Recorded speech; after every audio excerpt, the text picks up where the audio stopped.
PowerPlayChess, brought to you in association with Kagi. It's all kicking off in the British Championship 2024. Quite a few of the top players have already conceded points. I want to take you through the round 4 clash, top of the tournament clash between David Howell and Shreyas Royal. So David, of course, one of England's strongest players over the last few years, and he's facing 15-year-old Shreyas Royal, already an international master, one of England's brightest prospects. This is a very, very interesting game. So David playing white, and this was a highly theoretical game. Both players obviously done their homework. So far, it's a gioco piano. d4, so this is a very old line. Now, of course, one can recapture on d4, but e5 played. This is currently very trendy.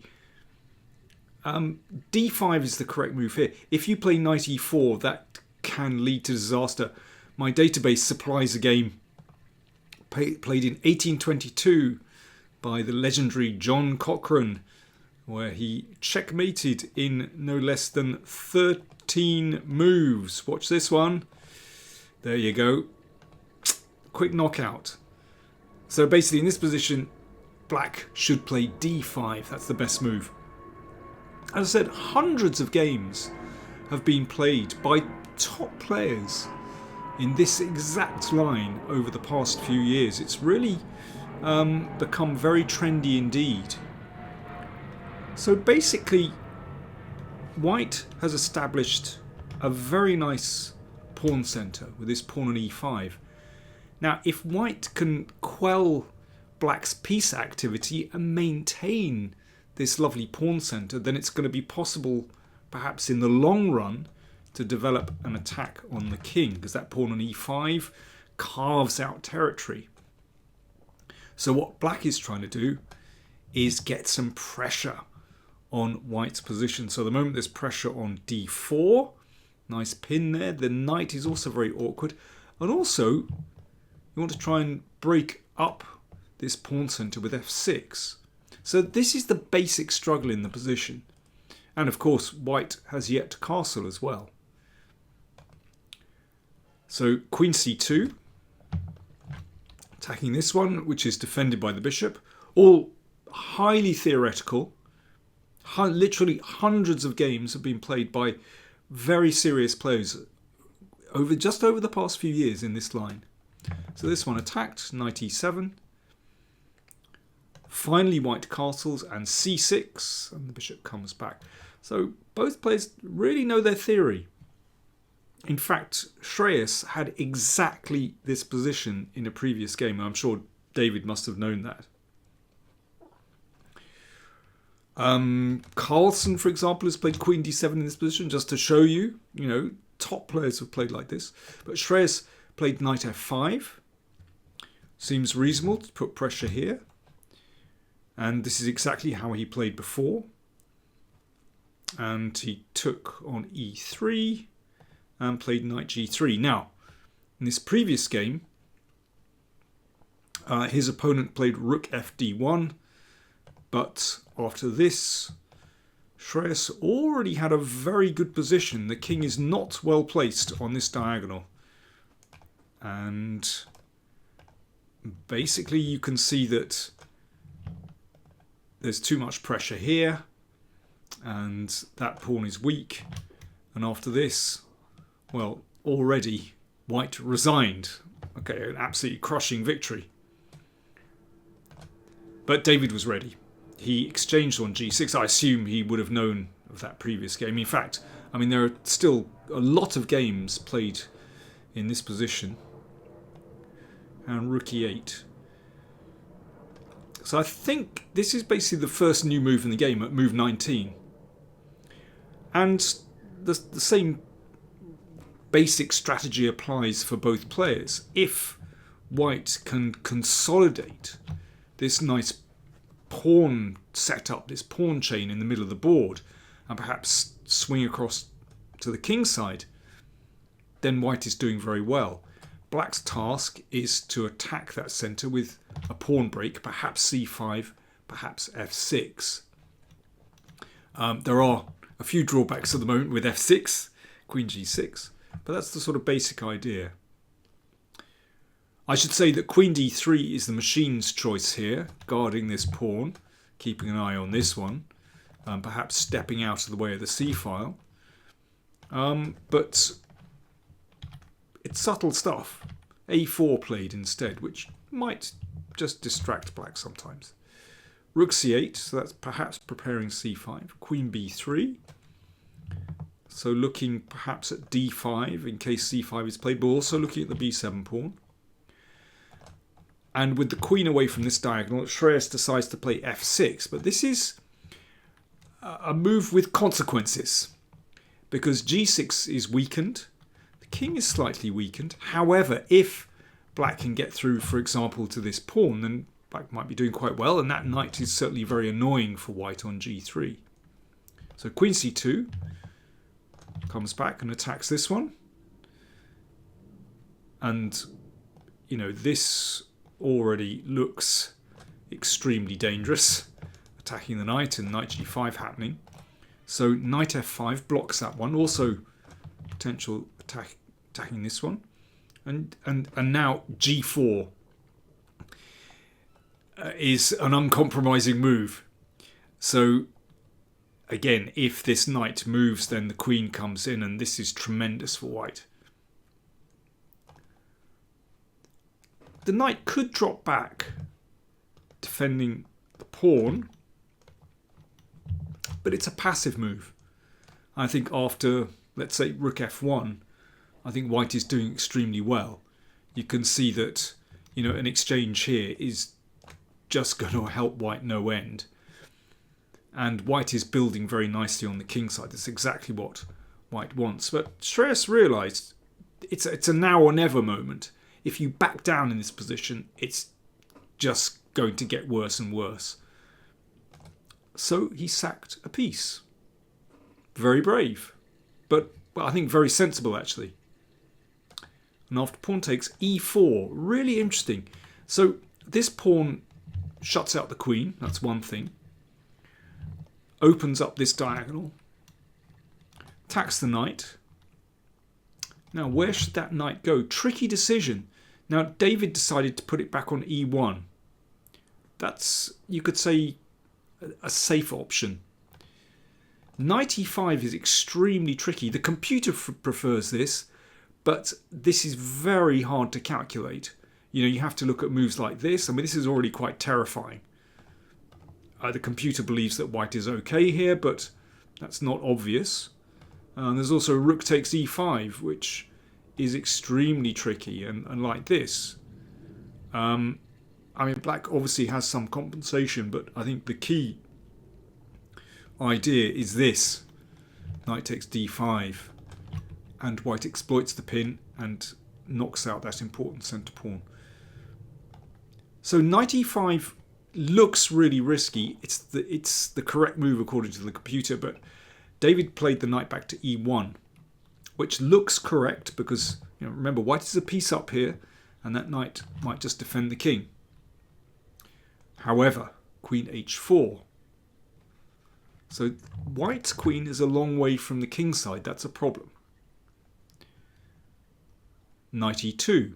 Okay, seems sensible to, you know, pack the king side, bring these knights over. But weirdly, these knights kind of get in the way of the major pieces. Bishop comes back, controls a very important diagonal.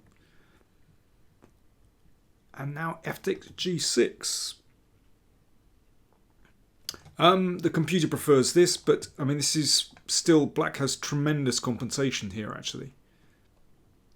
You know, we could get a position like this. Okay, let's knock this knight back.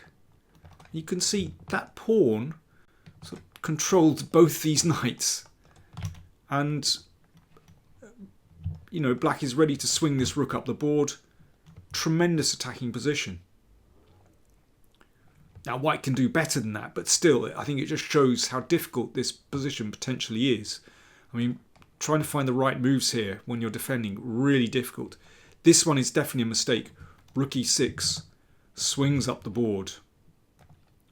But I'm sure David was relying on this move because he realised he could exchange pieces and then block with the knight. So yeah, for the moment it seems like white is defending. Remember, white is a knight up, but rook h6 played. In fact, I mean, this is a very interesting moment.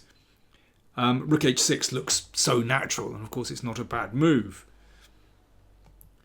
The computer, I've just got to show you this. I mean, this is unbelievably hard to find. The computer recommends rook e8. And after this, c5.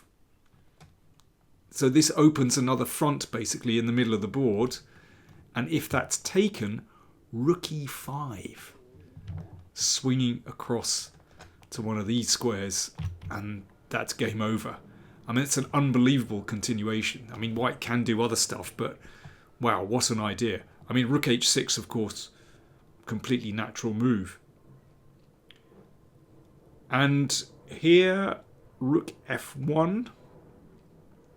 Well, again, I mean, I don't want to just play through the computer recommendations. Basically, the advantage swings back and forth at this moment. Both sides missed chances to attack and to equalise, but this is quite a logical continuation. Rook f8 played, which looks very natural actually to knock out this rook.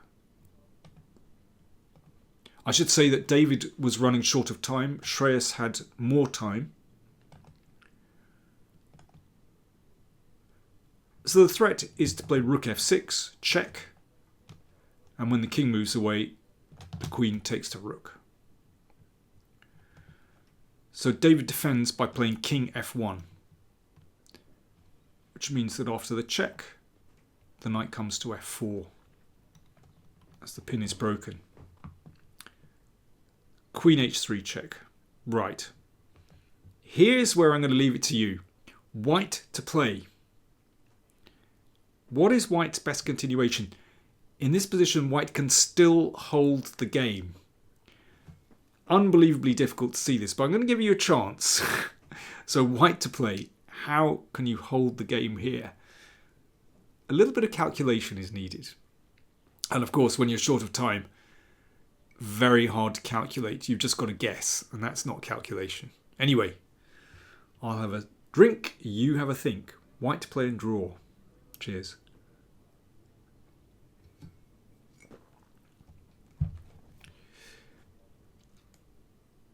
David played king e2. Unfortunately, this was a fatal error.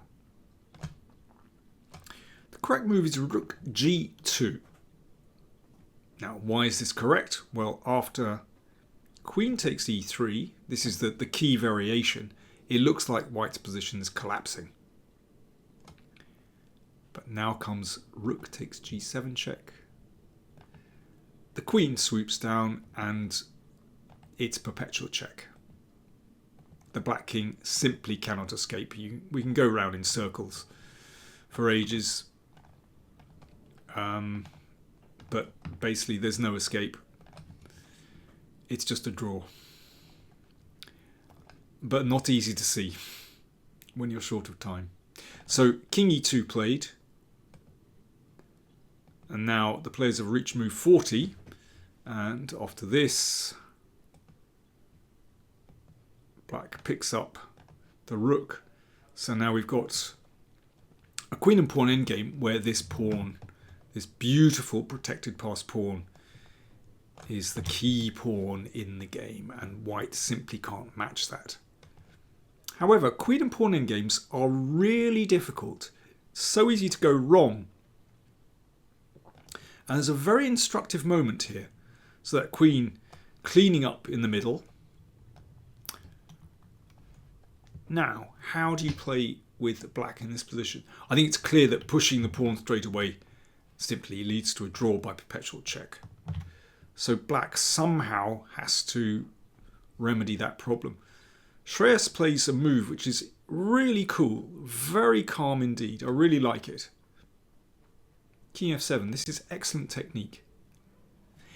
doesn't matter how much the king gets checked, so long as it can escape. And basically, after these checks,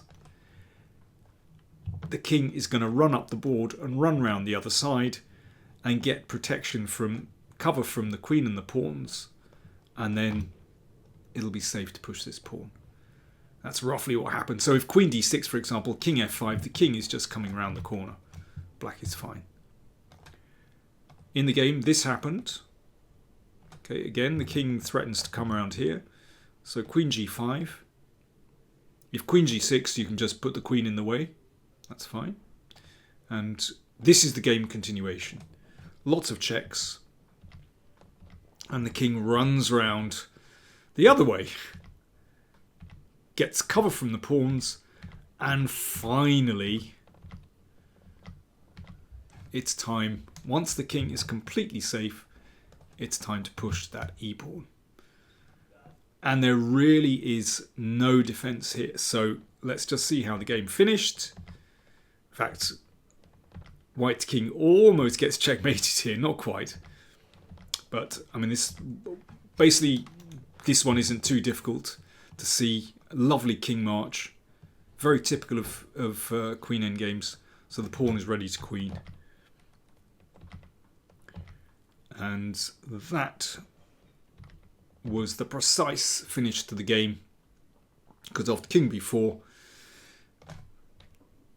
black queens with check, that's an extra queen, and then it's very, very easy to mop up or, you know, deliver checkmate, or however you want to do it, basically. Superb game from Shreyas Royal, and with that victory in round 4, he leapt into the lead, and in round 5 there were just 2 players on 100%. So I'm looking forward to seeing the game between Shreyas and Gawain Jones. That's the top encounter, both players on 100%. So I'll report back and show you that game as well. But enjoy this one first. Tremendous game by Shreyas Royal. It's clear that he works really hard. Great appreciation of the theory. Well, he'd played this line previously. But what I like about it is that he understood that this was the critical moment in the game and you just cannot back down here. And yes, the computer thinks that white should be better here. But in practice, when black has the initiative, this is incredibly difficult for white to play. So, tremendous game. I'll be reporting back soon.